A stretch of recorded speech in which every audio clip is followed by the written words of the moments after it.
crabs from Vegas.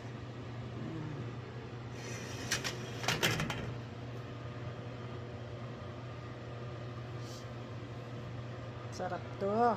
Panghalo-halo lang sa gulay, guys.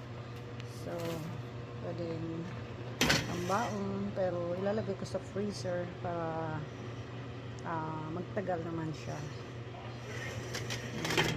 Masarap sa ginataan na kalabasa na may sitaw, may gata, plus yan. Pero titikman ko na siya ngayon dahil hindi ko na siya maantay. So let's try.